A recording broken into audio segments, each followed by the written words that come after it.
Subscribe कीजिए हमारे channel को और बेल आइकॉन को दबाइए हमारी लेटेस्ट वीडियो सबसे पहले देखने के लिए।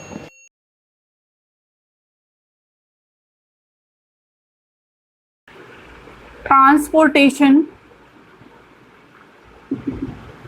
in plants. Plant is also a multicellular organism. कि जो प्लांट है उनमें ट्रांसपोर्टेशन कैसे होता है? In the plants, the two tissues are involved for the transportation of material from one place to another place. Like transportation of food takes place by the help of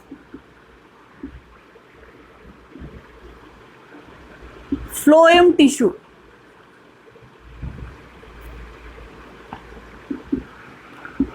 Transport of water and minerals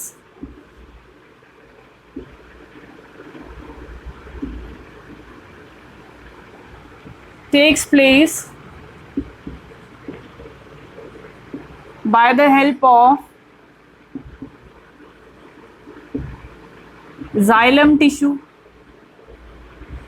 ये जो दो tissue हैं plants में, ये these are the vascular tissue, vascular or these are the tissue which help in transportation of substance from one place to another place. Like in animals, most of the animals, for transportation of gases, some respiratory or systems are present, but in case of plant there is no such organ or system is present inside the plant. But for transportation of gases in plant, a small pores like structure is present, that is called stomata. Stomata are present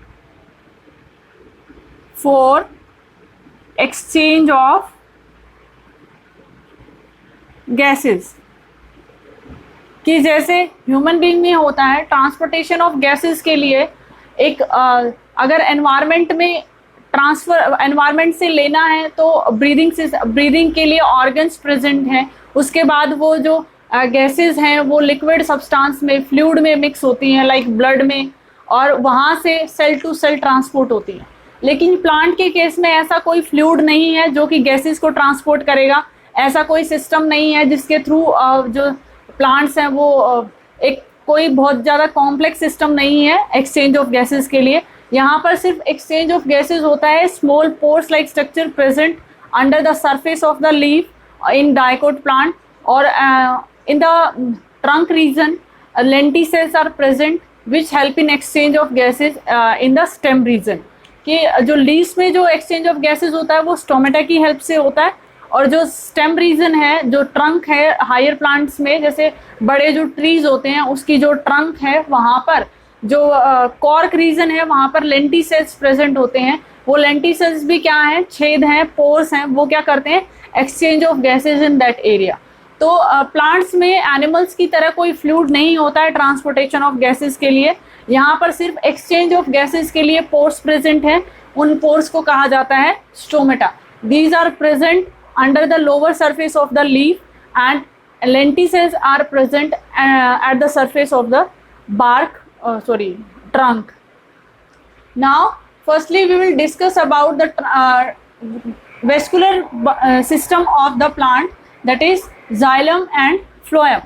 Xylem and phloem are the two vascular tissue present in the plant for transportation of water and minerals and organic substance synthesized in the photosynthesis. So firstly we will discuss about xylem or transportation of water and minerals.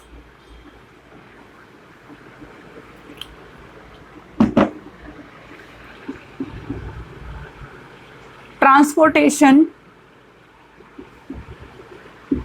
of water and minerals. In this we will see the transportation of water and minerals. As we know that the plants takes minerals and water from the soil by the roots. कि जो plants में है जो हमेशा जो water का जो intake है वो सॉइल से ही रहता है. तो हम देखेंगे कि जो ट्रांसपोर्टेशन ऑफ वाटर है वो कैसे होता है प्लांट्स में एक पार्ट से दूसरे पार्ट में, और जो सॉइल से डायरेक्टली जो प्लांट है वो वाटर कैसे लेता है। तो जो सबसे पहले जो वाटर है वो प्लांट्स में एंटर करता है through root hairs, the hairs present on the root region. For example ये कोई प्लांट है, उसकी ये रूट हेयर्स हैं, ये फाइन जो हेयर लाइक स्ट्रक्चर जो प्रेजेंट होते हैं रूट के ऊपर, जो डायरेक्टली सॉइल के कांटेक्ट में है।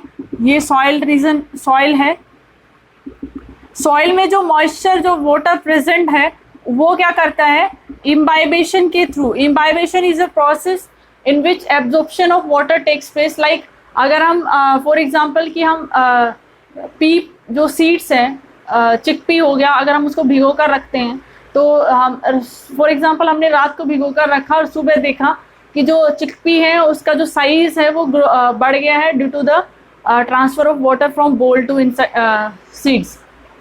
कि जो भी सीड्स वाटर को सोखते हैं, पानी को सोखते हैं, उस प्रोसेस को इम्बाइबेशन कहा जाता है।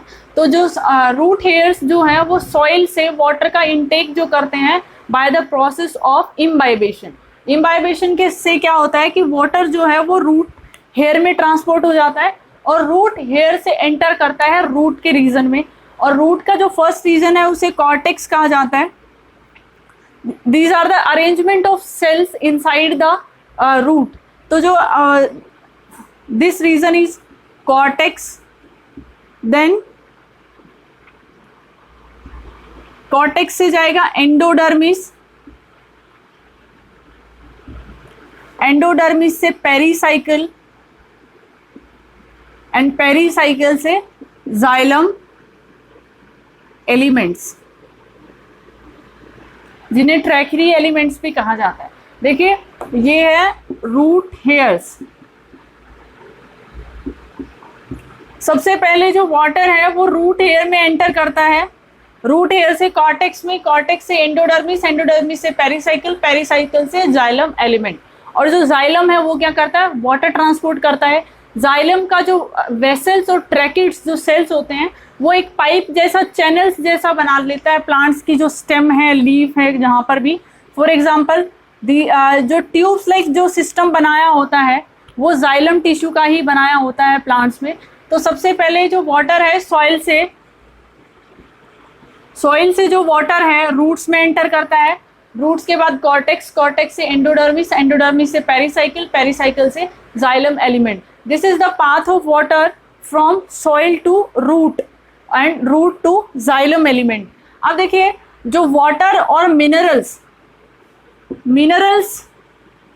are also absorbed by the plant from the soil by the active absorption, active transport। Active transport का मतलब होता है जहां पर भी एक्टिव वर्ड मिलता है means by using energy.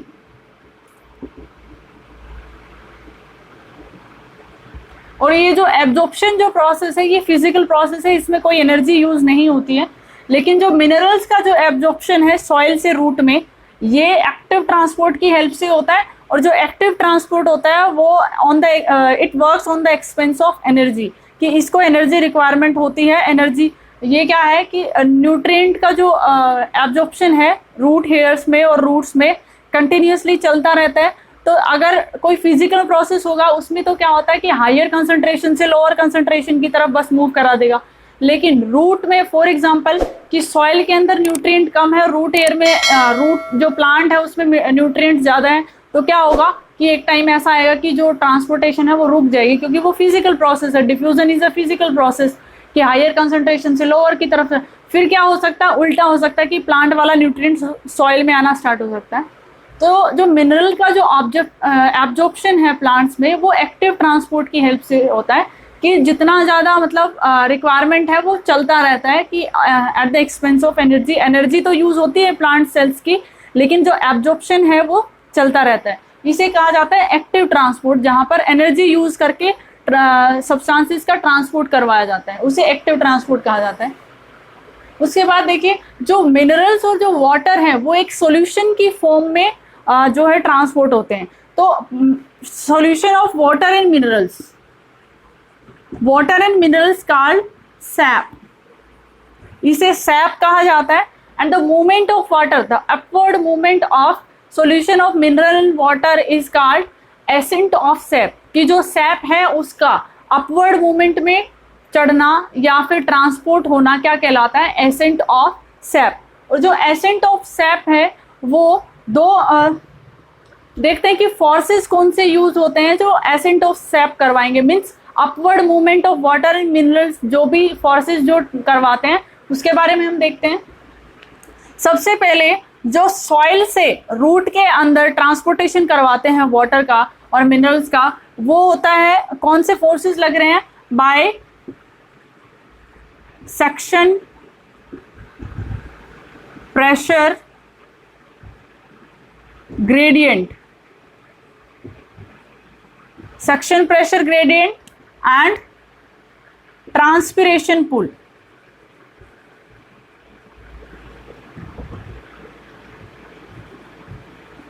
These are the two forces which help in transportation of water and minerals from soil to root. और उसके बाद रूट्स के जो जाइलम एलिमेंट है उससे ऊपर जो डिफरेंट पार्ट्स है वहां पर कैसे ट्रांसपोर्ट होता है, वो होता है by cohesion and adhesion force, transpiration pull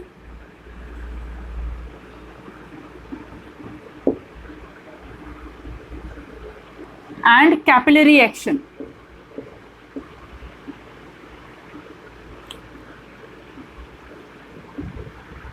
These are the three forces which help in upward movement of water and minerals from root to other part of the plant.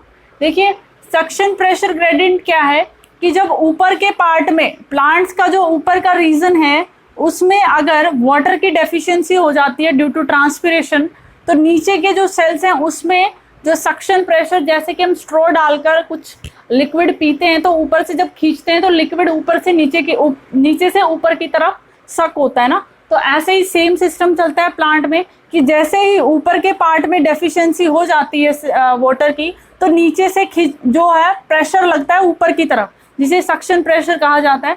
तो वो फर्स्ट वो काम करता है. उसके बाद है ट्रांसपिरेशन पुल. ट्रांसपिरेशन पुल भी इसी तरीके से काम करता है. Transpiration is the process of evaporation of water from parts of the plant. कि ट्रांसपिरेशन के वजह से जो वाटर है वो लॉस हो जाता है, जिसके वजह से जिस सेल से लॉस हुआ है वाटर, वो अपने से नीचे वाले सेल से वाटर को सक करने की कोशिश करते हैं, जिसकी वजह से एक फोर्स लगता है और वाटर नीचे वाले सेल से ऊपर की तरफ खींचा चला आता है, जिसे कहा जाता है ट्रांसपिरेशन पुल. ये दो फोर्स लगते हैं सॉइल से वाटर को रूट में ट्रांसपोर्ट कराने के लिए, और रूट के अंदर जो जाइलम टिश्यू है जो कि वाटर ट्रांसपोर्ट करता है उस तक आने के लिए. उसके बाद रूट से जो वाटर है वो ऊपर के पार्ट में स्टेम रीजन में और लीफ रीजन में कैसे जाता है, by cohesion and adhesion and transpiration pull and capillary action. Cohesion and adhesion force देखते हैं क्या होता है. Cohesion force is applied between the same molecules, कि जो दो मॉलिक्यूल सेम मॉलिक्यूल आपस में बाइंडेड जो रहते हैं वो होता है cohesion. For example H2O water and water, ये दोनों मॉलिक्यूल आपस में हाइड्रोजन बॉन्डिंग की वजह से एक दूसरे से अटैच रहते हैं, इसे तो कहा जाता है cohesion, the binding between same molecule. और ये जो वाटर है ये अब कहाँ पर है, जाइलम वेसल्स के अंदर है. जाइलम का जो पाइप है, ट्यूब लाइक स्ट्रक्चर ही होते हैं जो जाइलम के एलिमेंट्स हैं वो.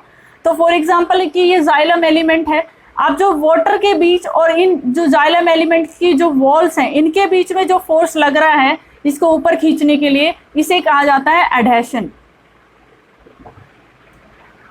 These two force helps in upward movement of water from root to stem or other part of the plant. Next is transpiration pool. Transpiration pull के बारे में हम बात कर चुके हैं कि जैसे क्या होता है कि मेनली जो ट्रांसपिरेशन है वो लीफ से होता है. जो लीफ का जो एक्सपोज्ड जो सरफेस है, सनलाइट जब उस पर गिरती है तो क्या होता है, evaporation of water from leaves होता है. तो उसकी वजह से क्या होता है कि जो लीव्स के जो सेल्स हैं उनके अंदर वाटर की डेफिशिएंसी हो जाती है, जिसकी वजह से वो अपने से डीपली जो सेल्स प्रेजेंट है उनसे वाटर लेने की कोशिश करते हैं और ऊपर की तरफ एक सक्शन पुल लगाते हैं। तो ये जो फोर्स लग रहा है वो किस वजह से लग रहा है? ट्रांसपिरेशन की वजह से, क्योंकि ट्रांसपिरेशन की वजह से प्लांट में वाटर की कमी होगी और जिसकी वजह से नीचे वाले पार्ट से वाटर को सक करने का जो प्रेशर है वो लगना स्टार्ट हो जाता है, जिसे कहा जाता है ट्रांसपिरेशन पुल। तो ये भी हेल्प करता है नीचे से ऊपर की तरफ वाटर को चढ़ाने में। उसके बाद है कैपिलरी एक्शन। कैपिलरी एक्शन का मतलब होता है the movement of water from the very fine area और the very thin area in the upward direction. For example की जो इंटरसेलुलर जो स्पेस प्रेजेंट होता है सेल्स के बीच में, तो वहां से जो बहुत कम एरिया अगर होता है तो कैपिलरी एक्शन का मतलब होता है, कैपिलरी जो होता है एक बहुत फाइन ट्यूब्स होती है जिसका डायमीटर हमारे हेयर से भी कम होता है, जिसमें क्या होता है कि वाटर जो है नीचे से ऊपर की तरफ चढ़ता है, उसे कैपिलरी एक्शन कहा जाता है। तो सेम जो एक्शन है वो जो इंटरसेलुलर स्पेस जो प्रेजेंट है प्लांट के सेल्स में वहां पर लगता है और वहां से होता हुआ वाटर जो है वो ऊपर की तरफ मूव करना स्टार्ट कर देता है, इसे कहा जाता है कैपिलरी एक्शन। तो these are the three forces which help in transportation of water from soil to root and root to different part of the plant, that is called ascent of sap. Sap is a mixture of water